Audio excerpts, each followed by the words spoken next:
Good morning, friends. Let's learn about perfect competition in this video. Perfect competition is a market structure where the market is at the greatest possible level. In a perfect competition, all firms sell identical or homogeneous products. All firms are price takers. They can't influence market price. Market share has no influence on prices. All firms have equal market share.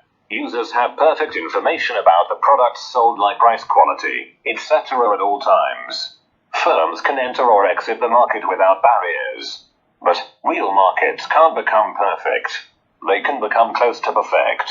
Examples are foreign exchange markets, internet-based market, etc. This concept was developed by economist Leon Walras. There are many buyers and sellers, and prices reflect demand and supply. So, want to know more? In our presentation, we've covered how perfect competition works, examples in real-life situations, advantages and disadvantages. So, let's begin. How perfect competition works.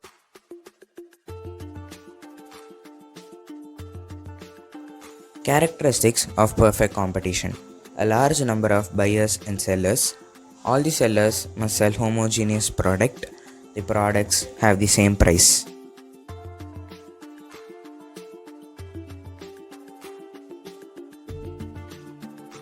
No control from outside forces like the government. No transaction cost.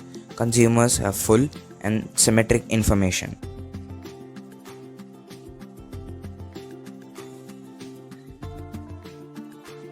How does perfect competition work? In this form of market, there are lots of buyers and sellers in the same area. All the sellers sell the same product for the same price.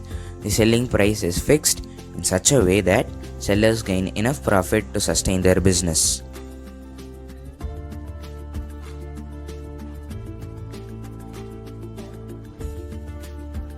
Why less profit? If a seller increases the selling price in order to increase profit, consumers would reject his or her product because they get the same product at a cheaper price from the other sellers. If all the sellers decide to increase their profit, selling price as a whole is increased.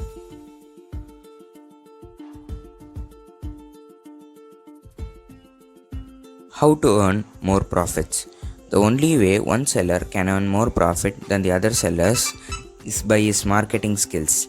The one who can convince the consumers to buy more earns the profit more than the others.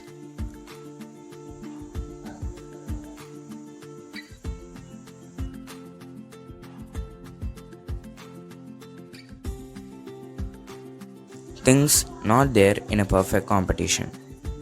Brands. Influence of non-market forces like the government, technology, etc. and transaction cost. Assumption.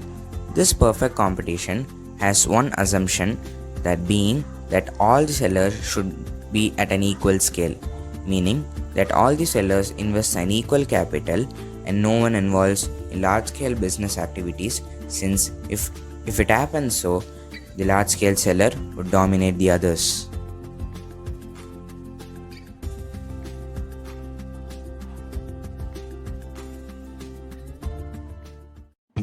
Hello guys! Now we are going to learn about the advantages of perfect competition. These are the advantages of perfect competition.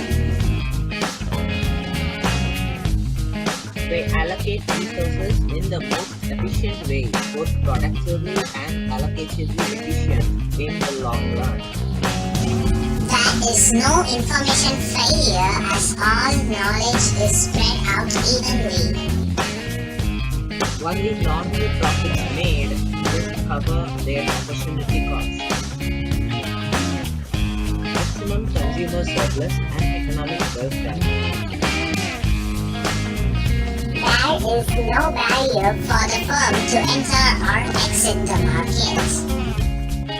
All firms have equal market share, implying that no firm or firms can dominate the market. There is minimum or no transportation cost involved, so that there is greater freedom to carry out trade. That's all for the advantages. We'll be watching about the disadvantages in the next. Disadvantages of perfect competition. So, let's see what these disadvantages are. No scope for economies of scale because of the high number of firms. Hindrance in research and development. Undifferentiated products, all homogeneous. There is no incentive for firms to innovate or add more features. Lack of supernormal profits. Limited consumer choice. What are some of the examples of perfect competition? Farmers market, a place characterized by a large number of small sellers and buyers. Typically, there is little differentiation between the products and their prices from one farmer's market to another. Even if one of the farms producing goods for the market goes out of business, it will not make a difference to average prices. The situation may also be relatively similar in the case of two competing supermarkets, which stock their aisles from the same set of companies. Again, there is little to distinguish between products from one another between both supermarkets and their. Here, the currencies are homogeneous. Also, traders will have access to many different buyers and sellers. There will be good information about relative prices.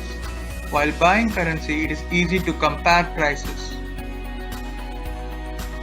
The internet has made many markets closer to perfect competition because it has made it very easy to compare prices quickly and efficiently.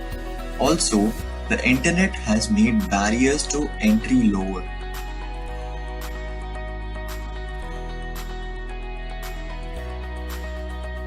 Perfect competition is a theoretical construct and does not exist in reality. As such, it is difficult to find real-life situations of perfect competition, but there are variants present in everyday society. Real-world competition differs primarily because of differentiation in production, marketing, and selling. For example, in agriculture, the owner of a small organic product shop can talk extensively about the grain-fed cows that made the manure that fertilized the non-NGO soil. The first two criteria, homogeneous products and price takers, are far from realistic. Yet for the second two criteria, information and mobility, the global tech and trade in transformation is improving information and resource flexibility. While the reality is far from this theoretical model, the model is still helpful because of the ability to explain many real-life behaviors.